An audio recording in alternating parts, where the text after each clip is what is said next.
السلام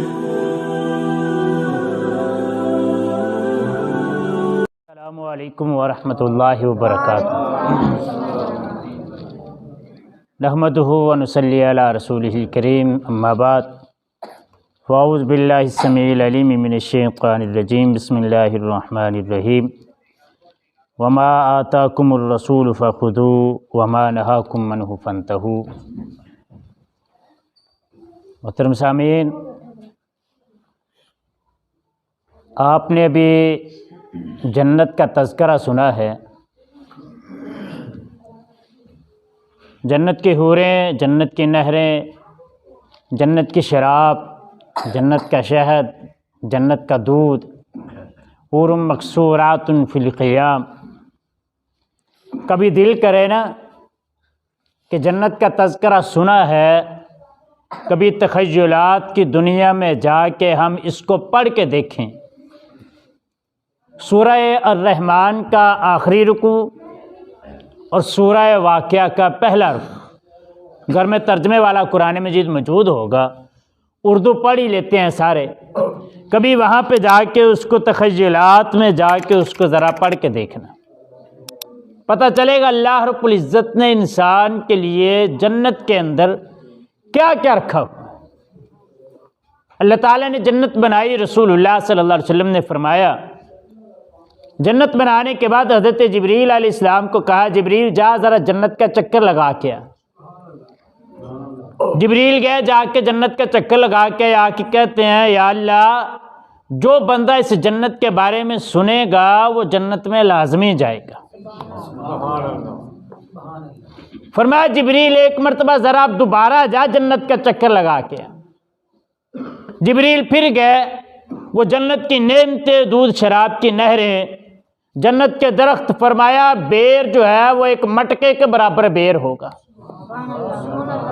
ادھر کسی کی بیری کا اتنا بیر ہو نا، کہتے ہیں کیا بیر ہے جناب۔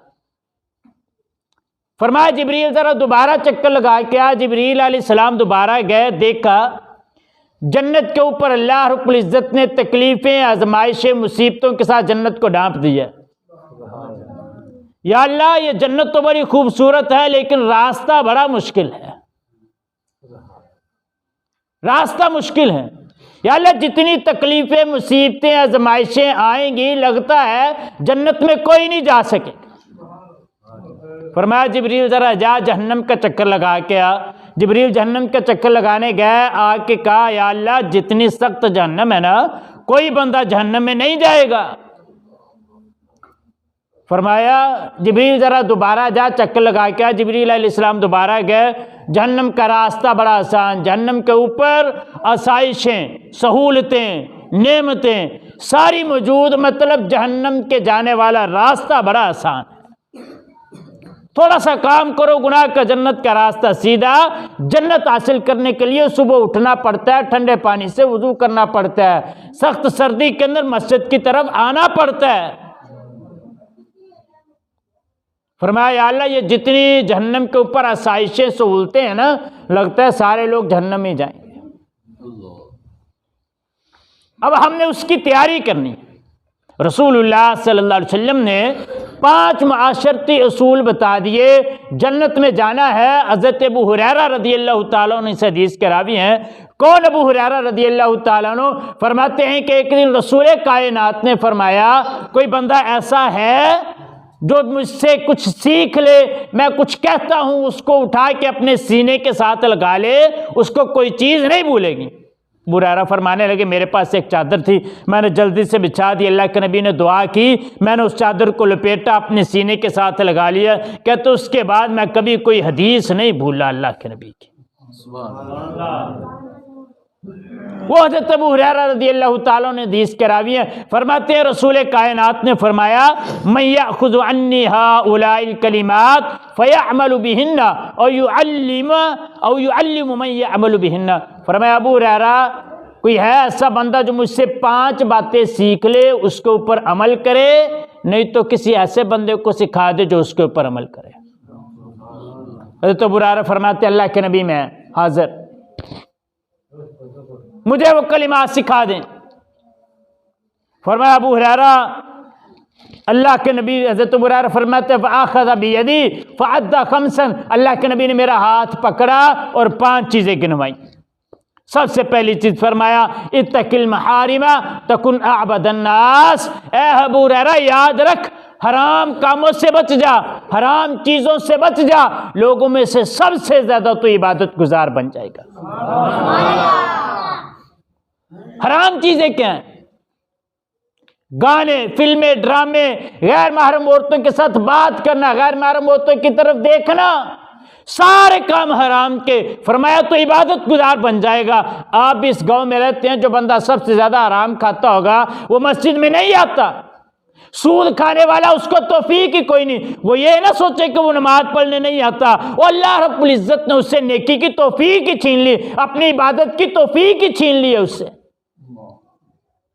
حرام لگ گیا اس کے منہ کو، رشوت کھاتے ہیں، سود کا پیسہ کھاتے ہیں، ڈاکے مارتے ہیں، چوریاں کرتے ہیں، بھائی کا حق کھاتے ہیں، سارے کام حرام کے کرتے ہیں۔ فرمایا ابو ہریرہ یاد رکھ حرام کو چھوڑ دے، لوگوں میں سے سب سے زیادہ تو عبادت گزار بن جائے گا۔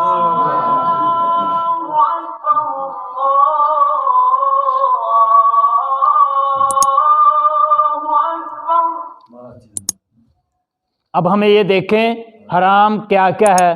سود حرام، رشوت حرام، بھائی کا حق کھانا حرام، چوری کرنا حرام، ڈاکے ڈالنا حرام، یہ سارے کام حرام کے۔ یہ جو بہنوں کا حق کھانا ہے یہ حلال ہے؟ یہ بھی حرام ہے، ہم اس کو نہیں سمجھتے حرام۔ بھائی کا اگر بھائی نے حق کھایا ہو، وہ چوک میں کھڑا ہو کے اپنے دوستوں یاروں کو بتاتا ہے یار دیکھ میرے بھائی نے میری ایک گٹھ زمین کی، ایک بالشت زمین کی، اس کے اوپر قبضہ کر لیا، اس کی دیوار یہاں پہ بنتی تھی، 1 فٹ دیوار وہ یہاں پہ لے کے آ گیا، اس نے میرے ساتھ کتنی زیادتی کی ہے۔ وہ دونوں بھائی مل کے بہنوں کا حق کھاتے ہیں اور پرواہ کوئی نہیں۔ یہ پہلی بات اللہ کے نبی نے کی۔ ابو ہریرہ یاد رکھ اتق المحارم تکن اعبد الناس، یاد رکھ ابو ہریرہ حرام چھوڑ دے تو لوگوں میں سے سب سے زیادہ عبادت گزار بن جائے گا۔ مختصر بات کرتا ہوں۔ دوسری چیز فرمایا وَرْضَ بِمَا قَسَمَ اللَّهُ لَكَ تَكُنْ أَغْنَى النَّاسِ، اللہ تعالیٰ نے جو دیا ہے نا اس پہ راضی ہو جا، لوگوں میں سے سب سے زیادہ غنی ہو جائے گا۔ نہ دیکھ کسی کی کوٹھی کی طرف، کسی کی کار کی طرف، کسی کے بنگلے کی طرف، کسی کے اسٹیٹس کی طرف، کسی کے کپڑے کی طرف، کسی کی اولاد کی طرف نہ دیکھ، اللہ کی تقسیم پہ راضی ہو جا۔ فرمایا تجھ جیسا غنی کوئی نہیں دنیا کے اندر۔ ہم کیا کرتے ہیں؟ ہمیں یہی ہوتا ہے ان فلانے نے گڈی لے لی، اولاد نے آ کے کسی نے کہہ دیا کہ ابا جی میرا کلاس فیلو جو ہے نا وہ موٹر سائیکل پہ آتا ہے، اب حرام کے ڈاکے مار کے بیٹے کو موٹر سائیکل لے کے دیتا ہے۔ غلط بات ہے۔ اللہ کی تقسیم پہ راضی ہو جا، اپنی اولاد کو بتا اللہ نے جہاں پہ رکھا ہے ٹھیک رکھا ہے، یاد رکھ اگر تھوڑا ہے تو حساب بھی تھوڑا دینا پڑے گا، اگر زیادہ ہوگا پھر حساب بھی مشکل ہو جائے گا، بھول جائے گا کہ کہاں کہاں پہ خرچ کیا تھا۔ فرمایا وَرْضَ بِمَا قَسَمَ اللَّهُ لَكَ، دوسری حدیث میں فرمایا انظروا إِلَى مَنْ هُوَ أَسْفَلَ مِنْكُمْ وَلَا تَنظُرُوا إِلَى مَنْ هُوَ فَوْقَكُمْ، اے دنیا کے لوگوں اصول یاد رکھو، اگر دیکھنا ہو تو اپنے سے نیچے بندے کی طرف دیکھا کرو، اپنے سے اوپر والے کی طرف نہ دیکھا کرو۔ اوپر والے کی طرف دیکھو گے اللہ کی ناشکری کرو گے، نیچے والے کی طرف دیکھو گے اللہ کا شکر ادا کرو گے۔ یہ نہ دیکھا کر یہ بندہ رات کو لاکھ روپے کما کے لے کے آتا ہے، یہ بھی سوچا کر رات کو کتنی گولیاں کھا کے سوتا ہے، تو آرام سے سوتا ہے، صبح کو آرام سے اٹھتا ہے، اس بیچارے کو ساری رات نیند نہیں آتی۔ اللہ کا شکر ادا کر۔ شیخ سعدی رحمہ اللہ تعالی ایک مرتبہ راستے میں جا رہے ہیں، پاؤں میں جوتا کوئی نہیں، کہ خیال ہے یا اللہ تیرے دین کا کام کرتے ہیں، تو نے جوتا ہی کوئی نہیں دیا، تھوڑا سا آگے گیا دیکھا ایک آدمی کی ٹانگیں کوئی نہیں، اللہ کے سامنے سجدے میں گر گئے، کہتے یا اللہ تیرا شکر ہے تو نے جوتا نہیں دیا، ٹانگیں تو سلامت ہیں۔ اور یاد کیا کر روز رات کو تیرے جیسے نوجوان، تیرے جیسے ہم عمر ہسپتال میں تڑپ رہے ہیں، تجھے اللہ رب العزت نے اپنے بیوی بچوں میں خوش رکھا ہوا، اللہ کا شکر ادا کیا کر۔ ورض بما قسم اللہ لک، اور اللہ کی تقسیم پہ راضی ہو جا، تکن اغنی الناس، لوگوں میں سے سب سے زیادہ غنی ہو جائے گا۔ تیسری چیز فرمایا وَأَحْسِنْ إِلَىٰ جَارِكَ تَكُنْ مُؤْمِنًا، مومن ہونے کا نسخہ اللہ کے نبی نے بتا دیا۔ فرمایا اپنے ہمسائے کے ساتھ اچھا سلوک کر، پڑوسی کے ساتھ اپنے اچھا سلوک کر۔ اب پرانے بزرگ بیٹھے ہوئے ہیں، پہلے یہ رواج ہوتا تھا، شاید آپ کے گاؤں میں اب بھی ہو، سالن پکانا نا، تو محلے میں سے 3-4 گھروں کے گھر ایسے ہی سالن بھیج دینا کہ چل یار چیک بھی ہو جائے گا، ان کو تھوڑا سا مزہ بھی چینج ہو جائے گا۔ اور آج کل ہمارے خون ہی پتہ نہیں سفید ہو گئے ہیں، سگا بھائی بھائی کو دینے کے لیے کچھ تیار نہیں، ہمسایوں کو کون فکر کرے۔ اور اللہ کے نبی نے کیا فرمایا، احسن الی جارک، اپنے ہمسائے کے ساتھ اچھا سلوک کر، فرمایا تکن مؤمنا، تو کامل مکمل پکا مومن بن جائے گا۔ ہمیں چاہیے ہم اس کے اوپر عمل کریں۔ کس نے عمل کرنا ہے اس کے اوپر؟ یہ حدیثیں کس کے لیے؟ یہودیوں عیسائیوں کے لیے نہیں، اللہ کے نبی نے ہمارے لیے بیان کی۔ امت محمدیہ کا ہر فرد جس کے بارے میں اللہ تعالیٰ نے قرآن مجید میں فرمایا کنتم خیر امت اخرجت للناس، تم لوگوں میں سے بہترین امت ہو جو لوگوں کے لیے نکالی گئی۔ یہ ساری چیزیں ہمارے لیے، ہم نے عمل نہیں کرنا تو کس نے کرنا ہے؟ اگر کسی ہمسائے کے ساتھ کوئی تکلیف ہے، اللہ کے نبی نے فرمایا جو بندہ اپنی کسی مومن مسلمان بھائی سے 3 دن سے زیادہ قطع کلامی کرتا ہے، بولتا کوئی نہیں اس کے ساتھ، فرمایا اللہ رب العزت اس کی کوئی عبادت قبول نہیں کرتے۔ قبول دور کی بات ہے، حدیث میں فرمایا اس کا اعمال نامہ اللہ کے دربار میں پیش ہی کوئی نہیں ہوتا، قبول ہونا تو دور کی بات ہے۔ یہ ہمسایہ تھا جو اپنے رشتہ داروں کو کئی سالوں سے نہیں بلاتے، ان کا کیا حال ہوگا؟ اللہ تعالیٰ ہماری اصلاح فرمائے۔ 3 چیزیں ہوگی۔ چوتھی چیز فرمایا وَأَحِبَّ لِلنَّاسِ مَا تُحِبُّ لِنَفْسِكَ تَكُنْ مُسْلِمًا، یاد رکھے مومن مسلمان جو تو اپنے لیے پسند کرتا ہے وہی تو کسی اور کے لیے پسند کر، اپنے مسلمان بھائی کے لیے، فرمایا تَكُنْ مُسْلِمًا، تو مسلمان ہو جائے گا۔ ادھر ہم اپنے لیے تو پسند کرتے ہیں کہ میرے پاس اچھی گاڑی ہو، حسد کے مارے ہم اتنے ہیں کہ ہم حسد اتنا کرتے ہیں اپنے بھائی کے ساتھ، یہ بھوکا مر جائے میرے پاس سارا کچھ آ جائے۔ اللہ کے نبی نے فرمایا اِيَّاكُمْ وَالْحَسَدَ فَإِنَّ الْحَسَدَ يَأْكُلُ الْحَسَنَاتِ كَمَا تَأْكُلُ النَّارُ الْحَطَبَ، فرمایا یاد رکھو حسد سے بچ جاؤ، حسد ایک ایسی بری چیز ہے، فرمایا ایسے نیکیوں کو کھا جاتا ہے جیسے آگ لکڑی کو کھا جاتی ہے، ساری نیکیاں برباد ہو جاتی ہیں۔ فضول کے اندر کوئی کام نہیں انہیں نیکیوں کا، کر کر کے پڑھ کے نمازیں روزے حج زکاتیں ادا کر کر کے اگر کسی کے ساتھ دل میں حسد پیدا ہو گیا ساری نیکیاں تباہ ہو جائیں گی، کوئی فائدہ نہیں ان نیکیوں کا۔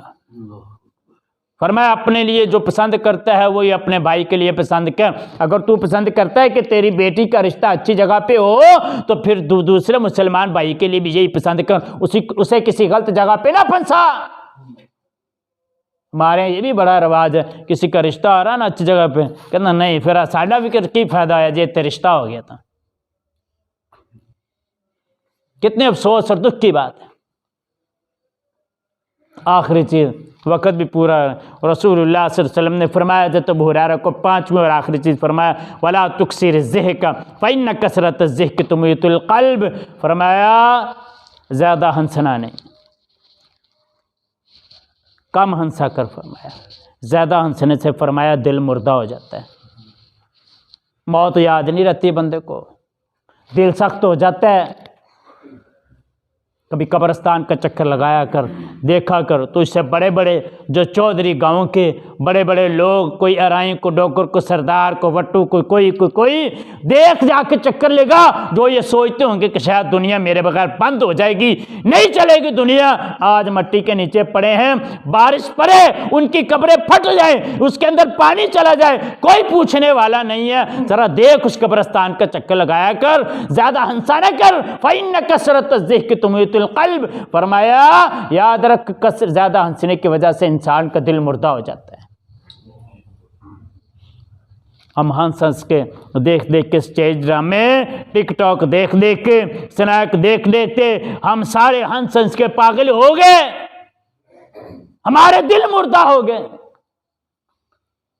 اور اتنے دل مردہ ہوئے، ہم نے اتنے اللہ کی قدر نہیں کی۔ اللہ تعالیٰ قرآن مجید میں فرماتے ہیں وما قدر اللہ حق قدرہ، انہوں نے اپنے رب کی قدر نہیں کی جس طرح قدر کرنے کا حق تھا۔ اللہ تعالیٰ نے کیا مانگا ہم سے؟ 24 گھنٹوں میں کیا مانگا؟ اللہ تعالیٰ نے 5 بنیادی ارکان بتائے ہیں، روزہ سال بعد 1 مہینہ روزوں کا، حج اگر استطاعت ہے تو کرنا ہے، زکوٰۃ اگر مال نصاب کو پہنچ گیا تو دینا ہے، گواہی دینی ہے، وہ ہم سب جدی پشتی مسلمان ہیں۔ رہا کیا کے پیچھے؟ ایک نماز 24 گھنٹوں میں، ہم وہ 5 وقت کی نماز نہیں پڑھتے۔ اگر ہم تھوڑا سا حساب لگائیں 24 گھنٹوں میں سے، میرا خیال میں اگر 5 نمازوں کی کیلکولیشن کریں، ہر نماز پہ 15 منٹ 20 منٹ لگ جاتے ہوں گے، زیادہ سے زیادہ 1.5 گھنٹہ لگ جاتا ہے 24 منٹ۔ اب 24 گھنٹوں میں سے 1.5 گھنٹہ جو اس رب نے ہمیں کان، آنکھ، ناک، ہاتھ دیے، بولنے کے لیے زبان دی، سننے کے لیے کان دیے، دیکھنے کے لیے آنکھیں دی، اللہ تعالیٰ نے ہمارے جسم کے اندر اتنی نعمتیں پیدا کی۔ اس ناک نے تجھے بتا دیا کہ اس کی کیسی خوشبو ہے، تجھے چلنے کے لیے ٹانگیں دی، تجھے کام کرنے کے لیے صحیح سلامت ہاتھ دیے۔ ان ہم جوڑوں کا صدقہ 5 وقت کی ہم نماز پڑھنے کے لیے تیار نہیں، 24 گھنٹوں میں سے 1.5 گھنٹہ اپنے رب کو دینے کے لیے تیار نہیں۔ اگر ہم اپنے رب کو یہ 24 گھنٹوں میں سے 1.5 گھنٹہ دے دیں، اور تو کچھ اللہ تعالیٰ نے مطالبہ ہی نہیں کیا۔ اللہ تعالیٰ کہتے ہیں یہ کام کر لے، حقوق العباد کا خیال رکھ، حقوق اللہ ہے میرے ساتھ شرک نہیں کرنا، بس باقی جو ہوگا میں اپنی رحمت سے معاف کر دوں گا، تو آ تو صحیح میرے پاس ابن آدم۔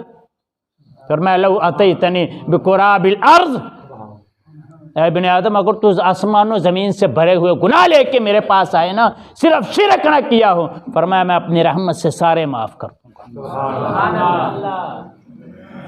لیکن یاد رکھیے نماز چھوڑنا بھی شرک ہے۔ اللہ کے نبی کی حدیث سے فرمایا من ترک الصلاۃ متعمدا فقد اشرک، جس نے جان بوجھ کے نماز چھوڑی اس نے شرک کیا۔ اللہ رب العزت سے دعا ہے ہمیں عمل کی توفیق عطا فرمائے۔ وآخر دعوانا الحمد للہ رب العالمین۔